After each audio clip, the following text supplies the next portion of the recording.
and welcome back to another studio vlog. So in this vlog, I was trying to think about whether doing clay figures or heat pressing some t-shirts. And I figured let's go ahead and deep dive into t-shirts because it's something I've been really wanting to do for a while. I have tested and sampled shirts in previous videos, but I haven't really done a video just focusing on heat pressing t-shirts and really experimenting. So we're going to do that in this video.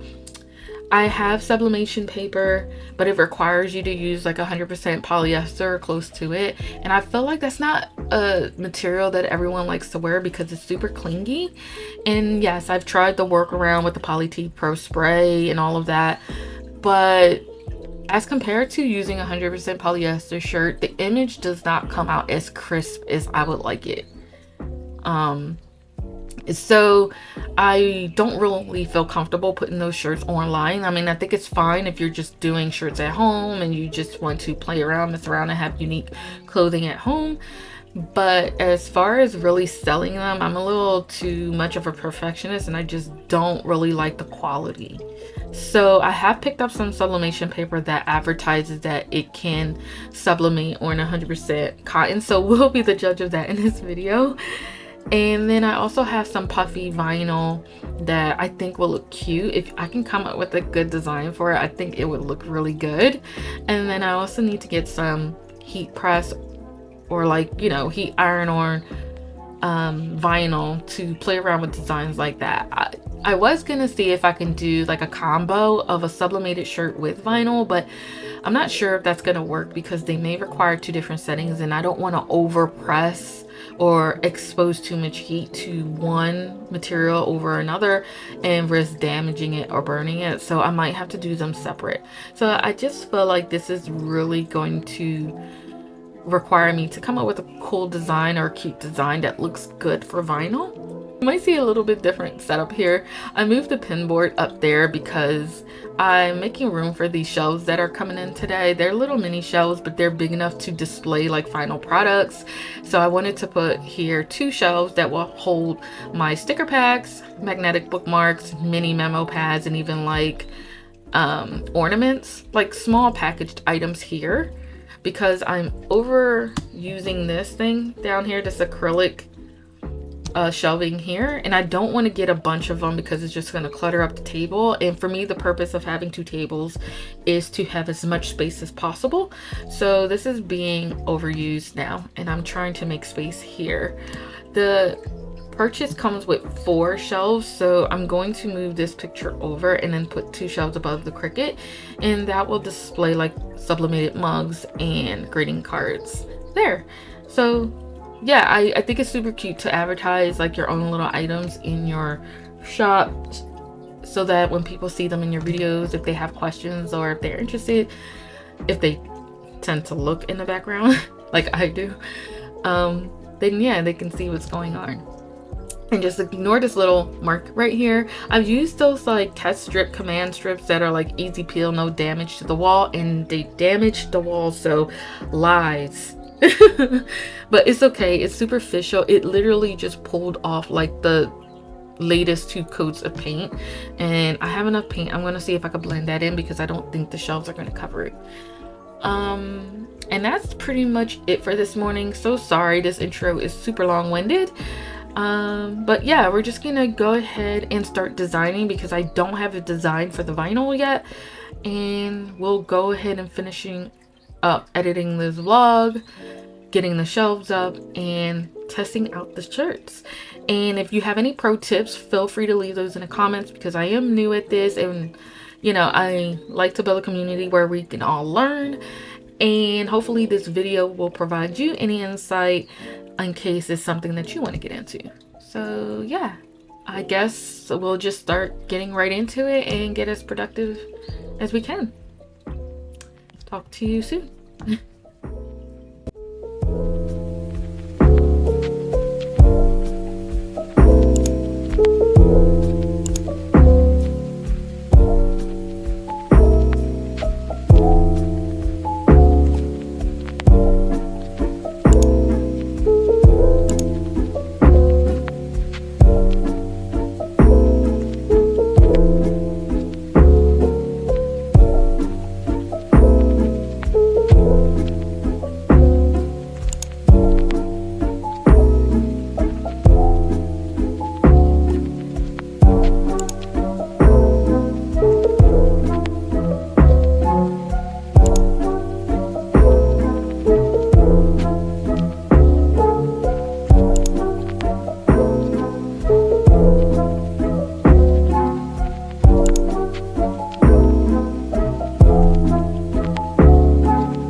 Okay guys, so I wanted to show you a couple of the t-shirt designs that I came up with. I'm have you on an angle because as you can see, like the colors don't show very well unless it's on an angle. And I guess when you design it, you don't have to pick your colors out because the colors are going to be the actual vinyl. You're not actually printing anything, but it just helps me design wise on choosing colors and seeing the layout.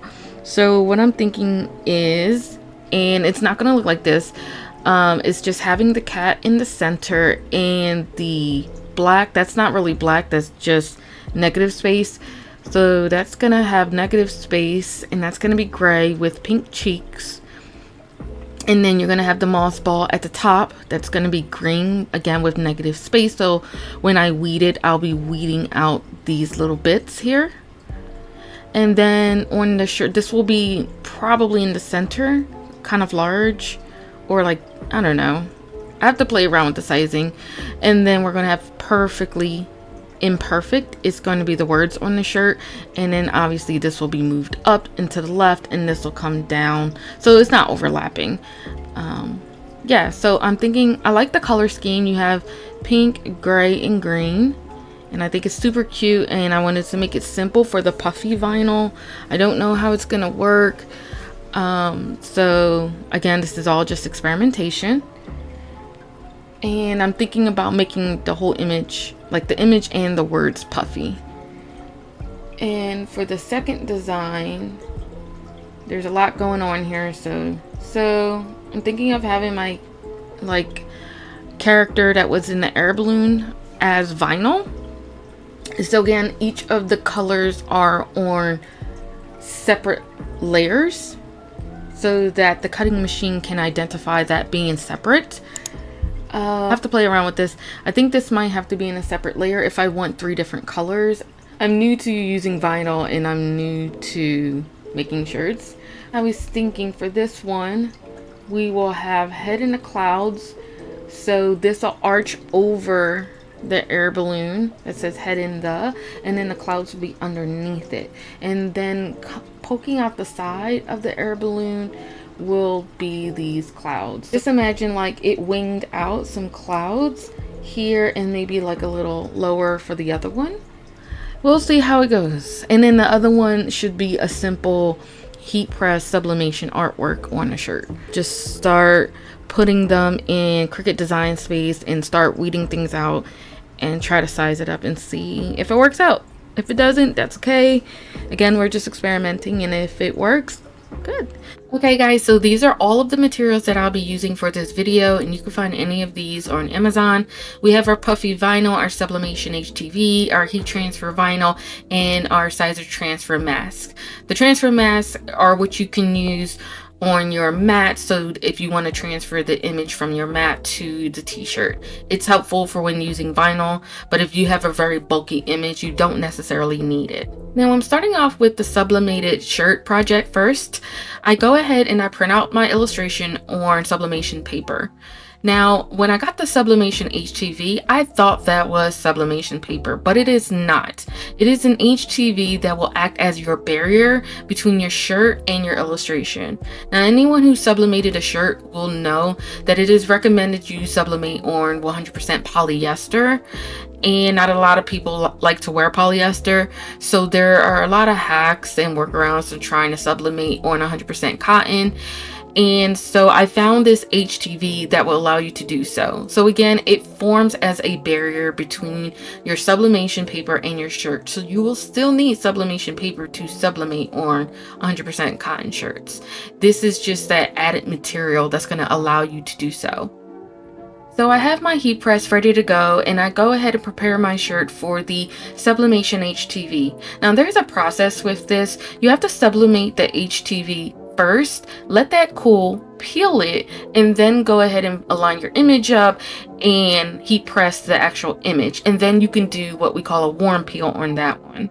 Who's we? It is just me. I say that like I'm a professional, but no, we are just experimenting today.